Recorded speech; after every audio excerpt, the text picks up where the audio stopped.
Imagine growing up in a country that constantly questioned your right to be there. A place where the colour of your skin dictated where you could go, how you were treated, even how the world saw your potential. This was the reality for Helen Wells, a woman who carried the weight of discrimination but never let it break her spirit. Born in 1963, Helen's story is one of hunger, but not just for food, but for belonging. Of being told she didn't fit in, yet refusing to disappear. Of facing persecution in schools, in workplaces, even within her own community. But it's also a story of defiance, of music that became a lifeline, of a mother's struggle, a son's resilience, and a fight against racism that still echoes today.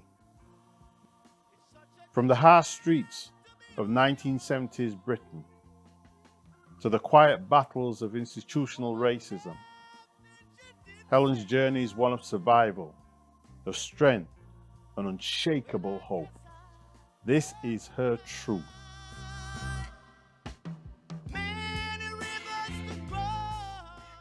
My name is Helen Wells, and I was born in 1963.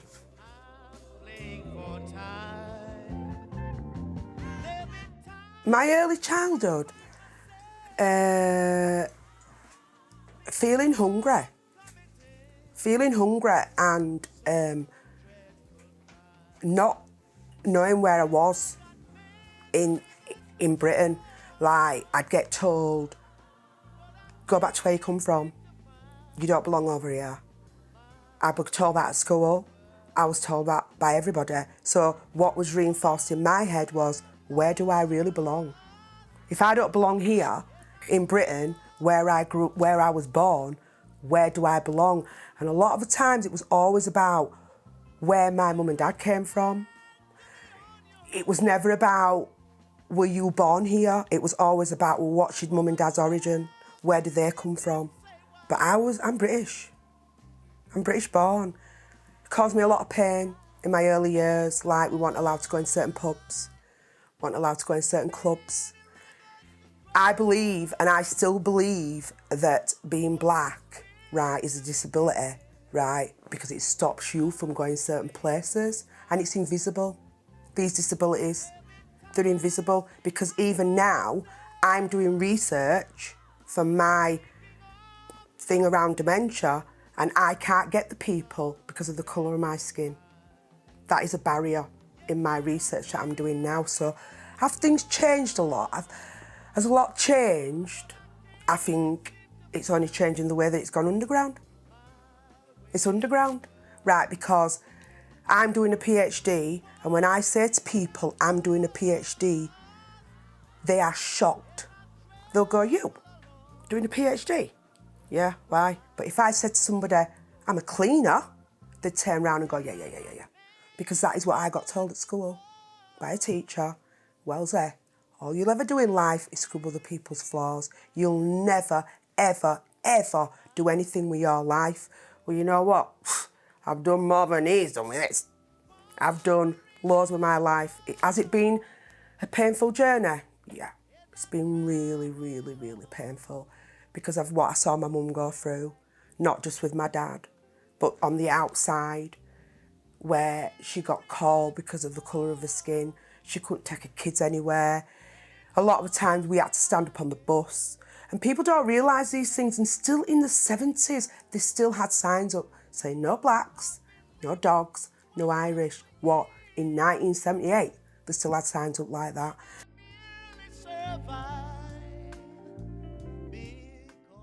When I have my children are a shared heritage. And I got persecuted from both sides of the fence, from black people and white people, because my children was white. And I had to bring my children up in a really positive way so that they knew both the sides of their culture and which culture they wanted to choose, who they wanted to be when they got older. So when people talk to my children now and they say to my children, what colour are you? My children will say I'm black. All three of them, right? Because I gave them that choice. They know where they come from, they know their backgrounds, they know who I am, where I came from, where their granddad came from, where their grandma came from, but it was about their choice. Do my children still get persecuted? Yeah, they do. Right? Because how they get persecuted now is that people will say, especially my eldest son, that he's South Asian. And when Sean says, no, I'm not South Asian, my mum's black, they don't believe him. You know, so there's still that persecution there around young people and things like that. Do I feel that I got persecuted when I was growing up? No, not like young black boys. They got stopped and searched. I never did, right? And I believe when people talk about, and they say Black Lives Matter, right? Every life matters in this world, no matter who you are, no matter what colour you are, everybody's life matters. But what we have to look at is why is black men stopped and searched all over the world? Because black women don't get stopped and searched.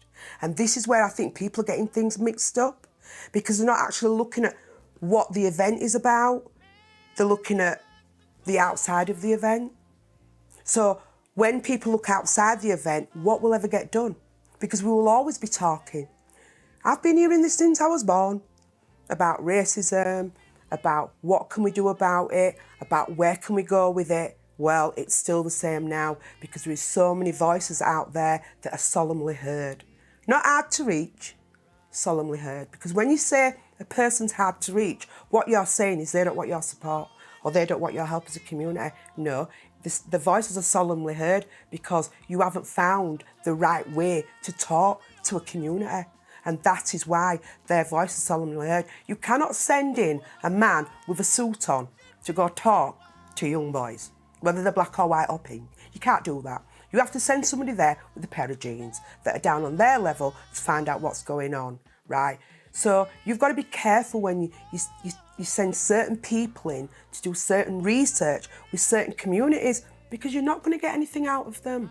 Because a lot of them communities that you're looking at are being persecuted by these very people that go in there with suits on.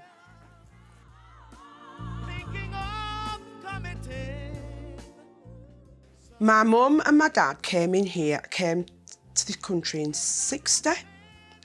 So my dad came first, and then he sent for my mum. Right. And when my dad, right, before my dad came over here, right, he was a different person. He wasn't like he was different. And I think what my mum and dad expected, and a lot of black people that came to this country in the 60s, because we were still classed as a British colony, they believed that they were going to come over here and they were going to be treated well. They believed they were going to come over here and get jobs. They believed they were going to come over here and be actually welcomed in this country. And they wasn't. Because my mum's spoken to me about it, my mum's friends have spoken to me about it. They wasn't welcome here. First of all, they couldn't find anywhere to live. And then when they did find somewhere to live, they charged them extraordinary rents. They'd have 5 families living in one house, sharing one bathroom, sharing one kitchen, right? The rents that they charged them was absolutely over and above, right? When they did get the jobs, they got the jobs, but their pay was lower, right? They got checked really badly. My mum said she couldn't find none of her food over here, nothing. She said they lived off eggs and a bit of rice for ages, and like they'd cook up corned beef. My mum said it wasn't until the late 70s, really, that the West Indian food started to come. She said, but it was very expensive.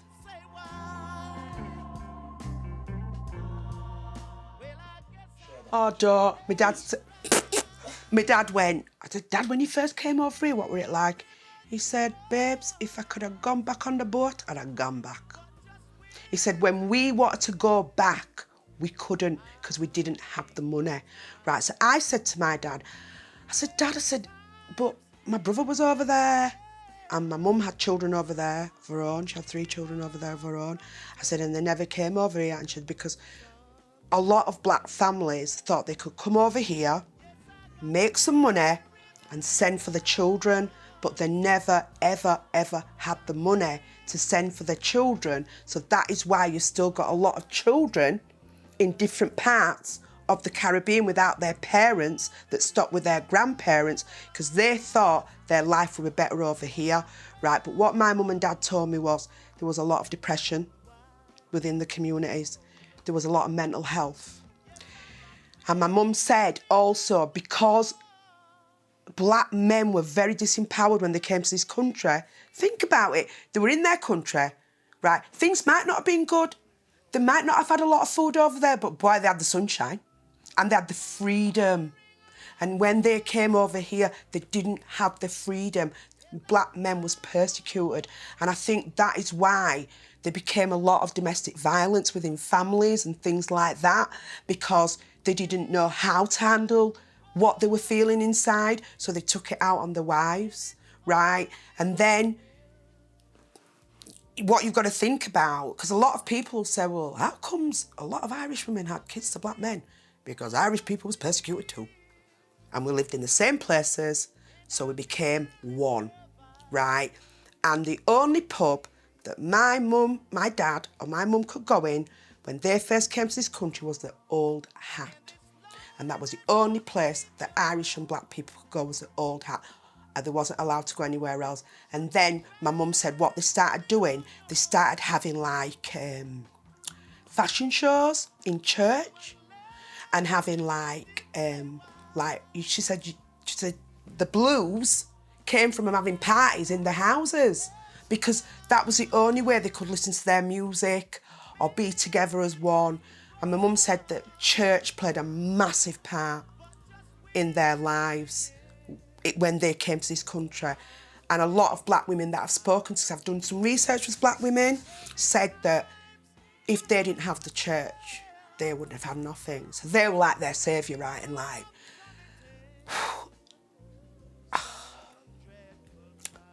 when I think about my mum and what my mum went through in this country when she first came over here, it hurts me and it still hurts me now. And how she had to struggle to bring her kids up. And she never had anything. And we used to be starving a lot of the times. And she had like, 2 pairs of freaking knickers. She had nothing. Do them things still hurt me now? Yeah, they do.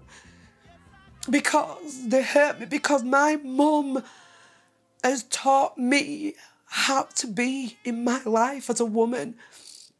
She's taught me how to be strong and how to be motivated, and that she never wanted for me what she went through, and that I could get a good job, and that I had all the things that I needed and my children had all the things that we needed. And when I think about my mum as a woman, Helen Wells, oh my God, I will hold her on my head every day. She's my queen. She taught me how not to be angry.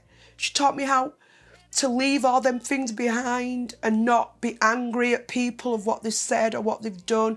She's because the only person that's left with that is you, Helen. And they're getting on with their lives. Yeah, they've called you a nigger. You're walking down the road with me and they've called you a black bitch or a black bastard or called my mum a nigger and shouting out the window, go back to where you fucking come from, you fucking dirty niggers. And my mum used to get hold of my hand and she used to say, come on. She said, don't look back. She says, hold your head up strong. She says, you're a strong woman. She says, you will always be a strong woman. She says, you will always be resilient to this. And that is why I've got where I've got in my life, right? Because at the end of the day, right, how many black people do you know that left school that are doing a PhD? There's not. I've had to fight for this 10 times harder than any of my white colleagues. To where I've got to in my life today. Do I get upset about it? Yeah, I do. But are they angry tears? No, they're not. They are positive tears. They are happy tears because I have got where I've got to in my life. Am I happy about that? Yeah. Joyful. But when I talk about my mum and what I saw some of my mum's friends go through, nah, it was hard. It was hard for them. It was hard for my mum Because they wasn't just getting it outside, they were getting it inside the house with their husbands too. They wasn't just getting it outside.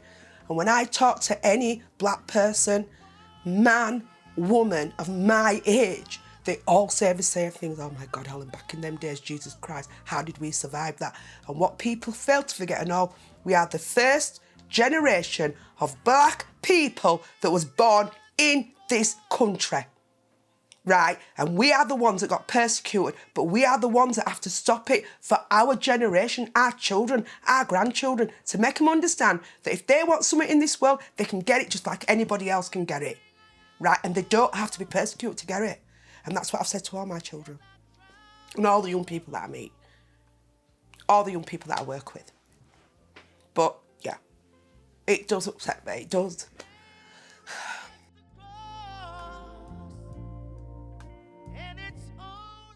You know, when school days, they were my worst days. I absolutely hated school with a passion. Oh, God. When my son first went to school, my eldest one, I had panic attacks. I had to go to the school and sit there and go with the teachers because I just didn't want my child going to school because I just thought, oh my God, my child's going to get persecuted like I did. But it was different for Sean. But school days, oh, they were awful. We used to get called black bastards. We used to get called niggers. I'm saying it as it was. We got called black twats. We got told to go back where we come from. When we were in the classroom, we got persecuted. The teachers would say stuff to me like, look at her. Look, black people, they're all dunce.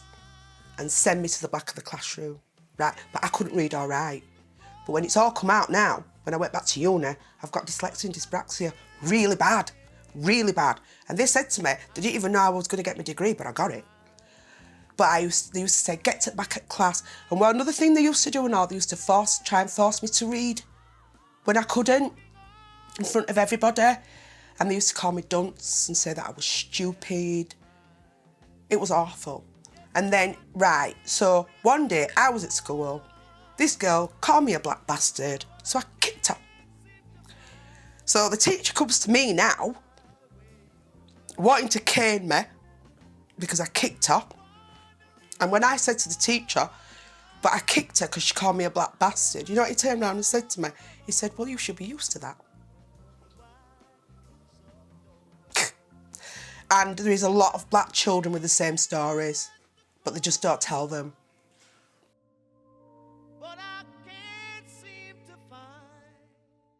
In the 70s, right, when my mum and dad first came over in the 60s, we lived at Sheebridge, right, and in the Ashbrow borough, right, they built the houses on the dump, and in the Home Valley borough, they built all these nice houses, right. So they put people in there on these dumps that had cockroaches in their houses for years, and then when I was about 4, we moved to Rashcliffe at Lockwood, right? And I lived there till I was 22, right? But I didn't feel part of a community when I was growing up. I felt we were very disjointed as a community when I was growing up. And the community that you got was the people that you lived in the area with. That was your community. But outside that, I didn't feel there was a community because I felt like everybody was trying to survive for themselves, especially when we were younger as children and stuff. And I feel that a lot of black children were scared but never said that and was frightened about all the hostility that they used to feel and that. And no, you couldn't just go out and say you were going out and you were going to just go out with your friends, because what would happen would be somebody would come in the car and go, nigger, black bastard, out of the car. And you know something? You got used to it in a way. When you look back on it, you got used to it. You got used to being persecuted because of your colour. You got used to being turned away at the shop or last in the queue to get your stuff. You got used to people staring at you because you were black.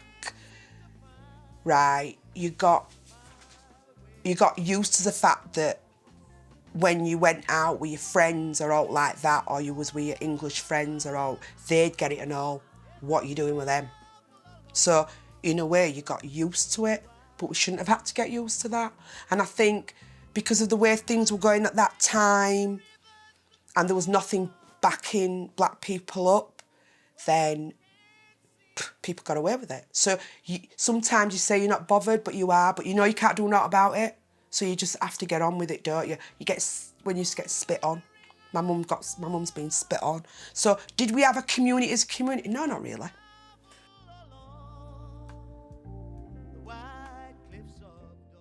At that time, I'd say we were talking like, when I were going out, like you're talking like 1972, 1973. So I'd have been 1973.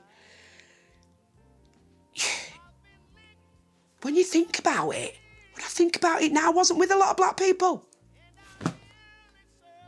When I go back and think about it, I was not with a lot of black people. We was all spread out in different places and different areas. So we wasn't together as a community. When I think back now, I lived in a predominantly white area, an Asian area. So I wasn't with a lot of black people at all. So where was my community at that time? I don't think we really had a community. I think a lot of us were scared to come out. So what community did we really have, right? And at the end of the day, we didn't have a community because when we did anything, it was our people. So when you went to Ventry, it was our people. When you went to Blues, as I got older, it was our people. When you went anywhere, it was our people. So we came together to weddings and stuff, but other than that, we were all like that in different parts of communities, different areas, different places. So whoever was in that community, whether it was 3 people or 4 people, they were all together, weren't they, fighting together, because doing it apart, it was harder. So you did it together as a community. But as a whole, was I surrounded by a lot of my community? No, not when I was growing up at all.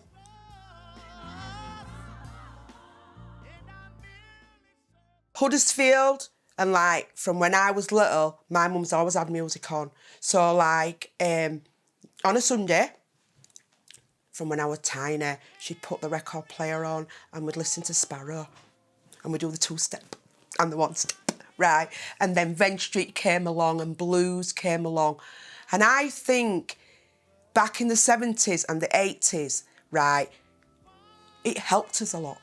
It gave us solidarity. And you know, like when I was saying earlier, I didn't feel part of my community. I did when I was in Blues, but my dad wouldn't let me go to Vent Street till I was older. But when I was in Vent Street, or I was in Blues, or I was anywhere. So now, if you ask anybody that knows me, music is a massive thing in my life. Absolutely massive.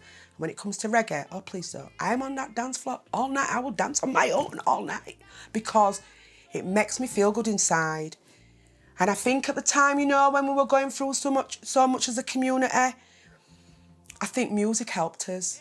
Music brought us together as a family, like when they put the record on a Sunday after dinner, right, and we'd all dance and we'd listen to Sparrow and we'd listen to like John Holt and all them, we'd all listen to them. I think that brought a lot to us, especially, it brought a lot to me, in my family anyway, my mum and everything, and we used to laugh. And because other than that, right, it just seemed like the whole week used to be stressful. The whole week was just stress. And it was like Sunday was a day everybody chilled out and everybody relaxed, because that's what they did where they came from. Sunday was the day when you relax. So music to me is a very important part of my life.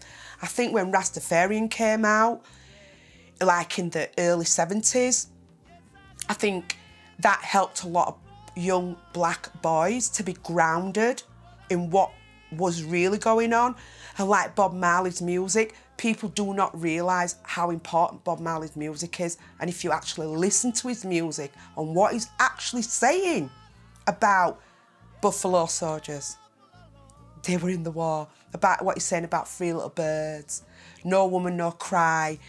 All these songs meant so much back in the day because he was talking about black people and how they're being persecuted, but Bob Marley was always talking about how we had to come together, right? So I think Bob Marley brought a lot to a lot of Rastas, but I also think like now we're in 2018 and we've got a lot of people with locks and things like that, but they do not realise what Rastafarian meant back in the 70s and how it brought a lot of young black boys together as one, and how the music back then, the dub and the sounds and the hair rocker and all them lot, how we all came together and how it brought us together as one, right, really, to fight for what was right, but because back then in the 70s, black people were getting persecuted all over the place.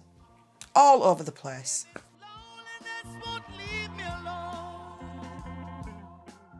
My favourite sound was the sounds that Horace Brown did, right? And I can't remember what it was, sorry, right? And the clashes they used to have with the other sounds, like Earth Rocker and all them lot. Loved it. And you know what? I will always say about that, there were never no trouble. There was never no trouble. And if man or woman had beef, take it outside, they punch each other and come back in shaking hands. There was never no trouble. Nowadays, it's like a lot of what we got brought up with back then, it's been turned into something else in the 1980s, like, you think it's all right to call your friend a nigger? No, I'm sorry. Do you understand what that word really, really, really means? And how our generation, and we have still fought for people not to call us that, but you're calling each other that in your music, and you're calling each other that as friends? Hey, nigga, you all right? No, I don't think so. If I hear anybody say that, I'll say, don't call yourself that. You're actually putting yourself down. So when somebody actually calls you that name, a nigger, what are you going to say to him? Because you're calling yourself that. So I believe in a way we've gone backwards.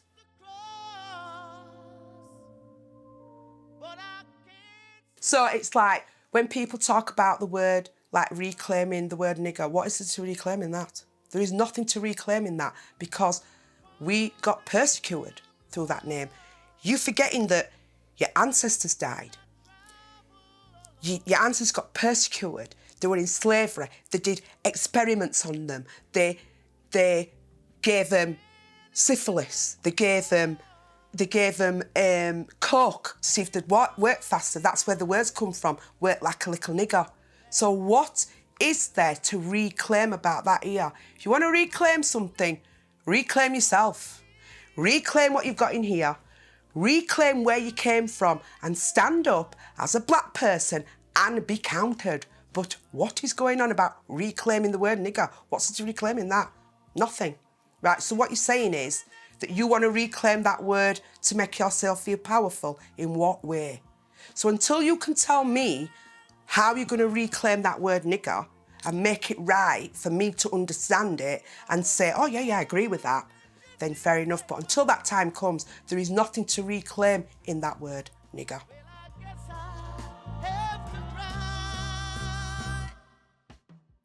So when I started work when I was 17. And the first job that I got were in a care home. So it was like, you know, the youth training.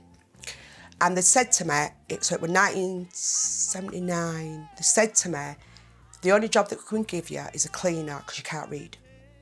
So I started off working in a care home, right? And that is how I got interested in dementia, because the people were getting persecuted in there. So I started off as a cleaner. It took me years to get a job as a carer. And in that time, I was learning to read and write. So I learned to read and write when I got in my 20s. And then I started working my way up the ladder, but it was hard work. I knew when I went for an interview, they didn't give me the job because I was black. I knew when they didn't like me because I was black, right? And people said to me, how do you know that? I've grown up with it all my life. So you can't hide it from me, right? So I decided that I wanted to do more, so I went to work in mental health. So I've worked in mental health for many, many years. Right, I came out of dementia, went into mental health, right. And then I met Ed about 15 years ago, and I said to him, I want to go back to uni. I said, but I'm scared. And he went, what are you scared of? I said, I'm scared that I won't do it. I'm scared that I won't get in. And he went, Helen, he said, you've got more intelligence in your heart than anybody I know. He said, and you see what you've got in your heart that will carry you all through your life. And I went back to uni, but when I got there, I got persecuted because I was a Wells. And I was told that I was a prostitute, that I was a drug dealer, and what was I doing there? And I said, same thing you're doing here, right? Because I just couldn't be bothered. I got to the stage in my life, right, where it was like, you know what, I can't be bothered. What am I defending? I know who I am and I know where I'm going, so I'm not defending anything anymore unless I think you are really off the cuff, right? So have I found it hard in employment? Yeah, I have. I worked at an organisation, right, and I worked there for 4 years, and I was being racially abused there by a worker. And that man locked me in a room, right, and he assaulted me, pushed me, and they let him come back to work. And when I went to the police, so I went to the police in the end, when I went to the police said that they should have sacked him, and they didn't.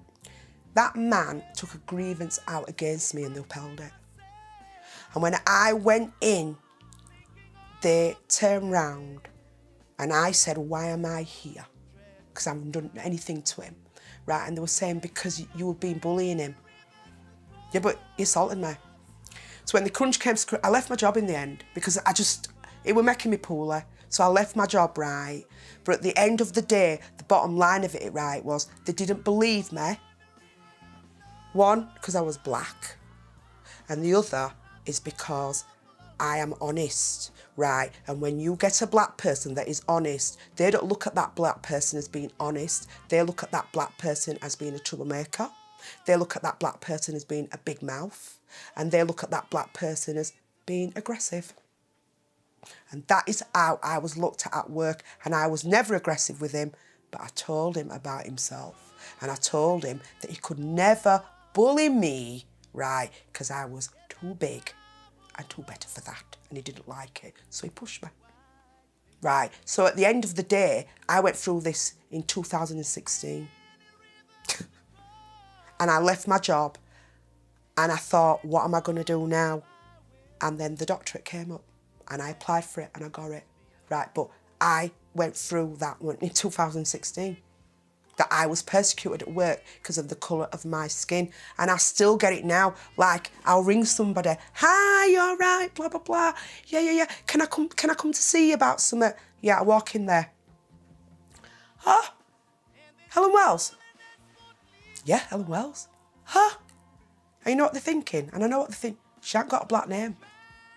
She don't talk like a black person. I thought she was white. And that is exactly what they are thinking. And I know when I go to an interview when they're thinking that. And I know when I'm on the phone and I'll leave the phone and I go meet them and they're thinking that, because what should my name be then? Blossom Jackson, right? And that I should talk patois all the time. I was born in Britain. My mum gave me a British name. My last name is Wells. Why? Because my dad's ancestors had to take their name from slavery. And my mum gave me the name Helen because when you went as, what they call them when they go to different countries, like nuns and stuff, right? You named their babies Helen and Christopher, right? In black countries where you went to Africa or to the West Indies, you gave them Christian names. So why can't my mum call me Helen? Right, why? But when I go anywhere, people look at me and go, oh, Helen Wells. I think, boy, you give me a joke. I just laugh. And when people said to me, oh, where'd you come from? Do you know what I say to them? Have you ever heard of a place called Sunny Honley? Because I'm not willing to answer them questions anymore. If you said to me, what's your mum's origin? I will say to you, my mum is from the Caribbean, from a place called Carriacou, right? But don't ask me where I came from when I'm a British citizen.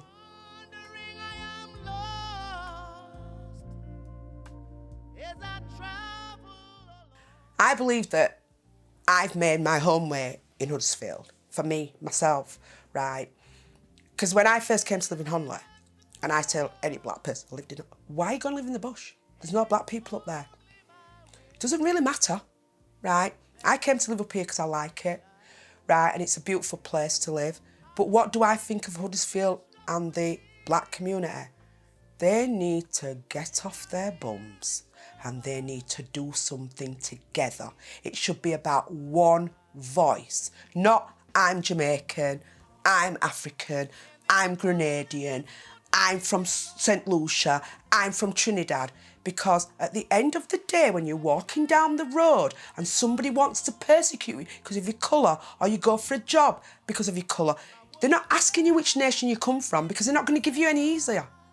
As far as they're concerned, you've all got the same skin colour. So why are we still dividing ourselves and saying, I don't want to talk to her because she's black, or I don't want to talk to him because he's got picky hair? We're always pulling ourselves down. It's not about pulling ourselves down. It's about bringing ourselves up as a community and as a nation to get somewhere in life and make sure that we leave a legacy here for our grandchildren that's going to be a positive one, that they're not thinking, oh, well, I'm not going to go around with you because you're from Grenada. Because as far as I'm concerned, as communities, as a community, we're not together. We are communities. We are not a community.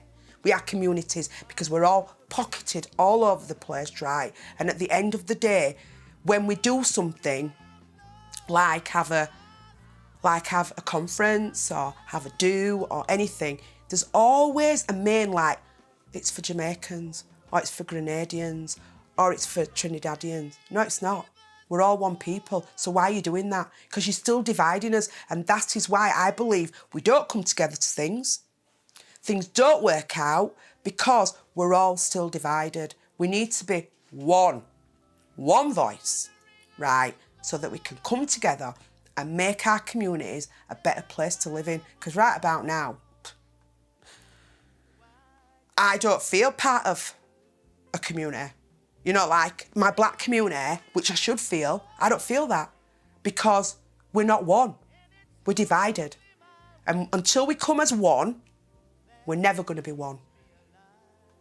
Our parents made more of a community than we did because they had to, because of what they were going through, and they could not do that on their own. And they were really unhappy when they first came to this country. A lot of them were so unhappy, so miserable, and wanted to go back, right? Well, if I could go back to West Indies, I'd go because they've got a community and they're all one people.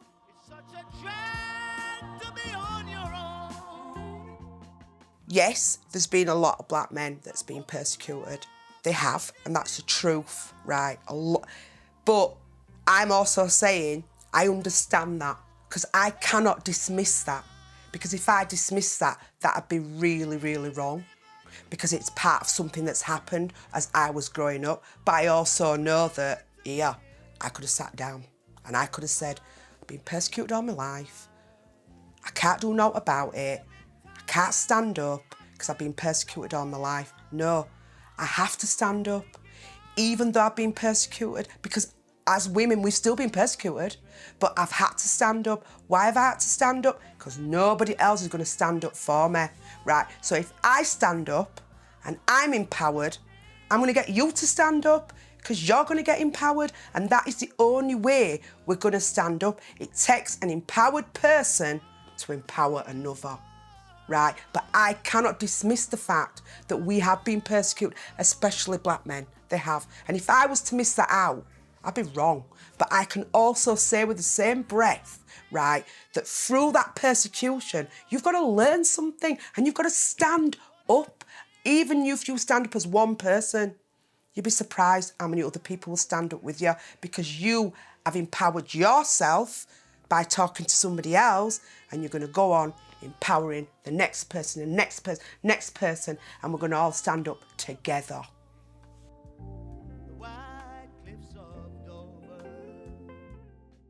I think Kirklees from Windrush to now is multicultural.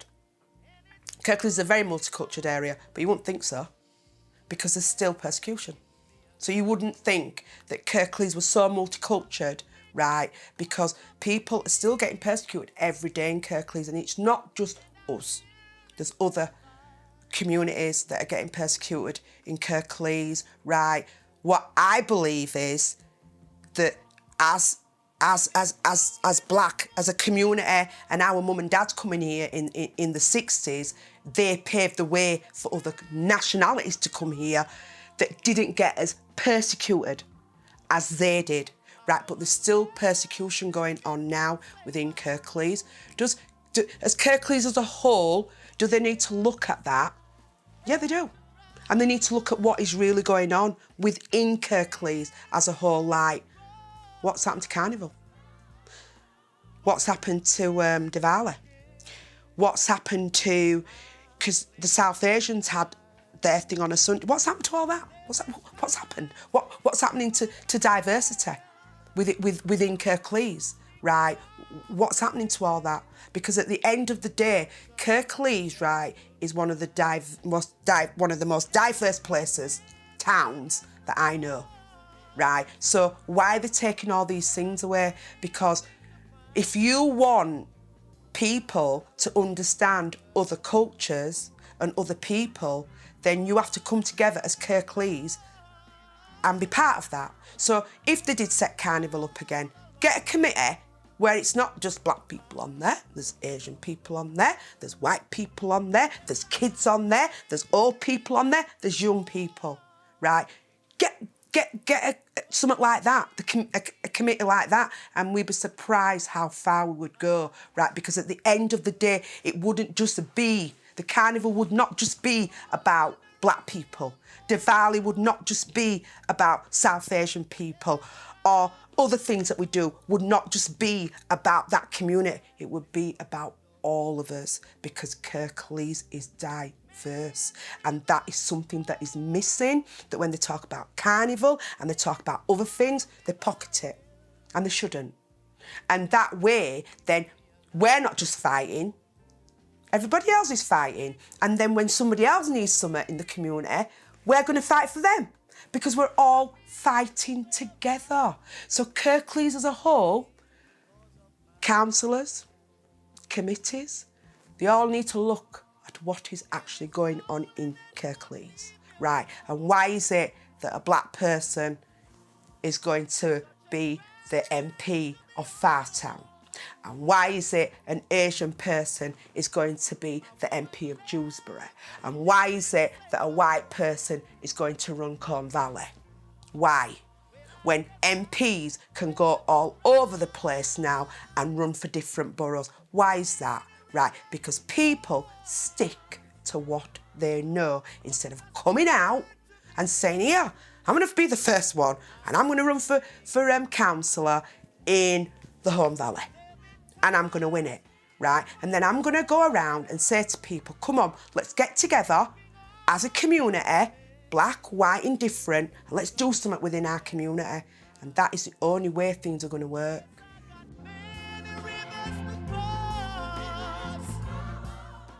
It's been really hard being the mother of shared heritage children because, right, I haven't only got it from the black side, I've got it from the white side, but I've also got it when I've gone on holiday to Spain, that my daughter isn't my daughter because she's mixed, right? And telling me that that child isn't mine because I'm black.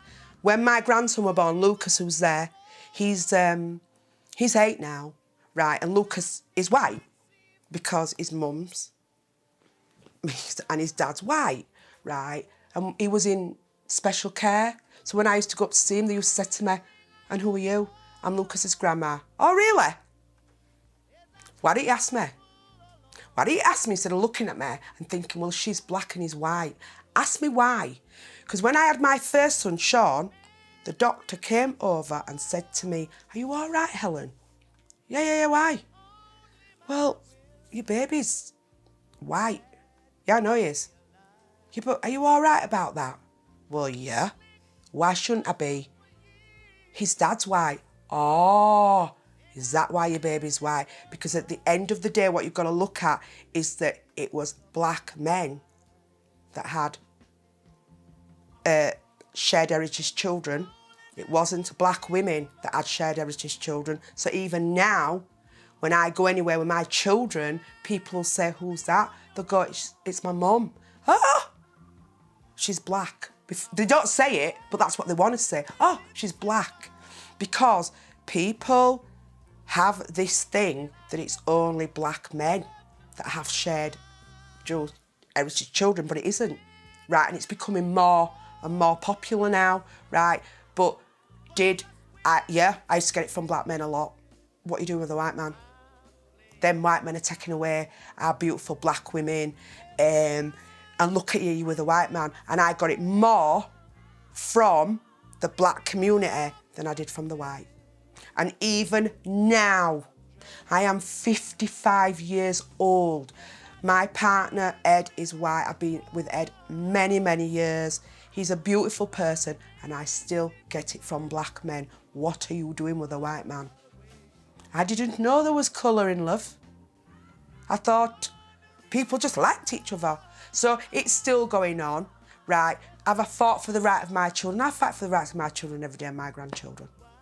Every day, right? But has it been hard? Yes, it has. But is it easier now? Yes, it is. It is. I'm not going to say it isn't easier in a lot of respects, because there's so many different nationalities in Huddersfield now. So it doesn't matter until I say something, right? And usually it's when we're in a crowd and somebody will say something to me and I'll go, oh, no, that's my partner over there. Yeah, but he's white, because people think I'm married to a black man.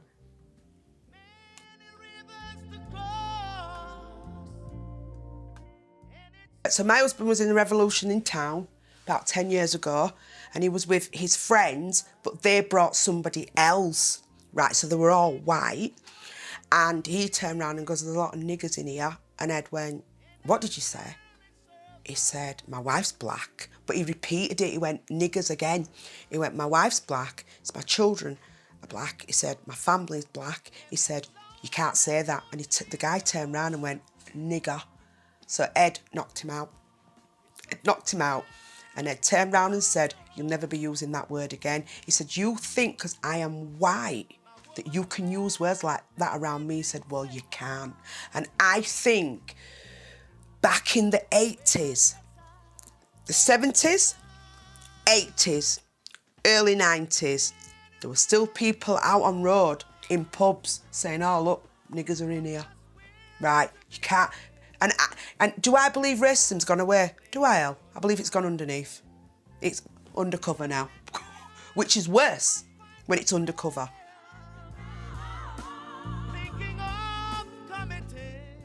And I think a lot of institutions have got racism, institutionalised racism. I think Kirklees has. I think the hospital has. I think the police do. I think most authorities where it's authority run, like police, hospitals, I think there's a lot of institutional racism there that is still there and that is still underneath and that is still very hidden. I still think that institutional racism exists because I've worked in different establishments over the years, right? And when it comes to the talk about diversity, the talk about getting other cultures in, the talk about getting other communities in, right? Well, where I've worked, it's never been done, right? So to me, there is still a lot of institutional racism at the top. And when we're asking about, well, you talk about diversity, you talk about going into communities, no, they have to come to us. There's a lot of communities that won't come to like establishments because of what they've been through in the past and how people have made them feel when they've come into them services, right? That it's around their race, that somebody may sit there and say, this is how I'm feeling, and the worker will say, well, I don't really understand you. Or somebody may come in who's got a barrier to language. Sorry, we've got no worker here to speak to you. Well, I'm sorry. That has got nothing to do with that person. That has got to do with the establishment. And they should have somebody there to be able to talk to somebody that they feel comfortable with. It's such a drag to be on your own. One of the things that my mum always used to say to me, right, don't worry, time will tell. Right, and I never understood that when I was younger. What's she on about, time will tell? My mum's right. Time does tell. And time tells you where you want to be in your life and how you're going to move on and what you're going to do with that. Because from where I was as a young girl to where I am now, I would never have believed that I would be in this place. And that is the truth. Never, ever.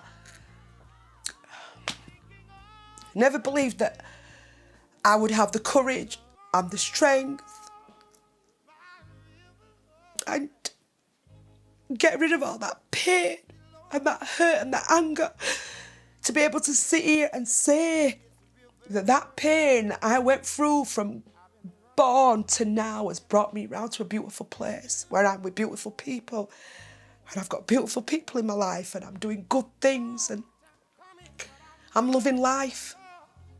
I never thought I'd be there because when I was younger, it was just so hard to even think that I could be here because I never knew what the world had for me out there. All I knew at the time is that I was scared and that I didn't know where life was going to take me. You know the proverb that I live by? That life is around recovery to discovery. And that's the proverb that I live around because everything I do in my life, it's been a recovery. And then I've discovered something new from it. So what can I tell young people out there? The biggest thing that they have to do is believe in themselves. And the person that they have to love first is themselves, and always know that what they're doing is right for them, and if somebody stops them, it's because they don't want them to do it, because they want them to stay in the same place. And that happened to me a lot, where I got, you're never going to do it. You're never going to achieve nothing. You're never going to do naught with your life. I got that off my friends. I got that off people I knew. I got that off family, that I'll never get anywhere in my life. Why am I trying to be something different? I got called a coconut, saying that I thought I was white, right? Because I wanted different things for me. I came to live in Honley. They said I thought I was white because I came to live in Honley. But I wanted my children to have something different. I want my children to be around something different. So have I been persecuted a lot more by black people? Yes. Yeah, I've been put down more by black people. Why? Because I got out of something that I was in, right? Something that I lived in. Listen, I lived in poverty all my life, right? And there's a lot of black people that was born in poverty and are still living in poverty. And I did not want that. I wanted something better for me. I wanted to know that I could go out there and make a difference to other people's lives and things like that. But you know the biggest thing for me is that my brother and sister did not die for nothing, especially him because he got murdered. And he did not get murdered for nothing. For me to sit back and say, I can't do naught with my life because I've been through so much pain. I'm living my life for him too. That's what I'm living my life for. And I know he's proud of me and he's with me all the time. But my life is about recovery to discovery. And that's what I take with me.